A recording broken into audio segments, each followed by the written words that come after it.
Magandang gabi po sa inyong lahat. Ayan, magbabalik ulit tayo dito sa ating munting channel. Ang ating hilig po, pangungulikta ng barya. Kaya ho tayo nandito at nagbibigay ng kanilang mga presyo sa ating mga online selling para malaman nyo po kung gaano na ang presyo ng kanilang mga kataas ang kanilang mga presyo. Magandang gabi po sa inyong lahat. Ang pag-usapan natin barya guys, ito po ay barya na naman ng Germany. Germany coins po, 2 euro ng Germany. Ayan, 2 euro po ng bansang Germany. Year 2011. Ayan, 2011 po, ayan. Tsaka nakabukang pakpak ng isang agila. 2 euro cent po ng bansang Germany.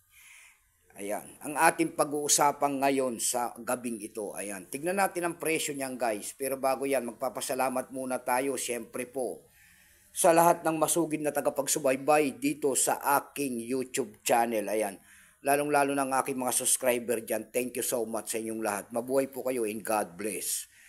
Ayan. Papasalamat din po ako sa mga nanonood dyan sa aking FB page. Lahat po na nakapalo sa aking FB page. Ayan, thank you so much at magandang gabi rin po. Yun naman pong hindi pa po sana nakapag-subscribe dito sa aking YouTube channel. Anyayaan ko lang sana kahit malaking tulong na po ubagay ang inyong magagawa.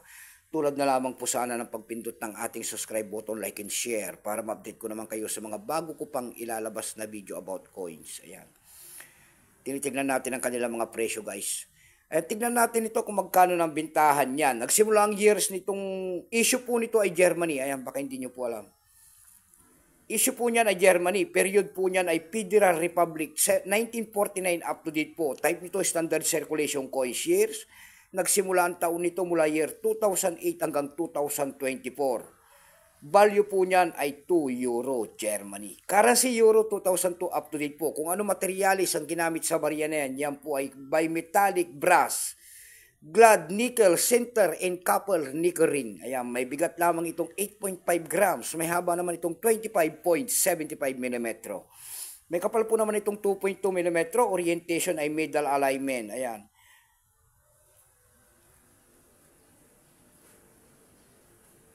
Ito pong year 2011 na ito po ay A. Kung tawagin nila, 25% po yan. Ayan, 25% lamang.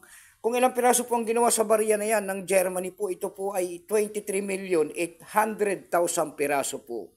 May presa-presa na rin po yan kung tawagan ng ating mga numista. Ayan, binigyan na po ng presyo. Yung kanyang verify po kung tawagin nila, ayan, kasi may mga kriteria po na tinatawag ang ating numista, mga kolektor. May very fine, may fine, may very fine, may extra fine, may almost uncirculated. Sorry po, excuse me po.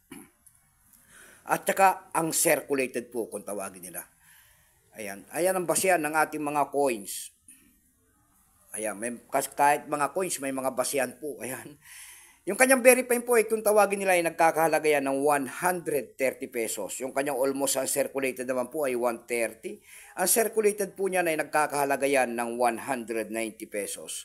Dako tayo sa kanyang price. Ayan. Excuse me po.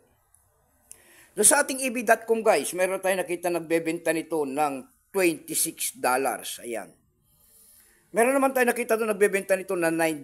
Yung pinakamababa po na bintahan doon sa barya na yan, yan po ay $6.69.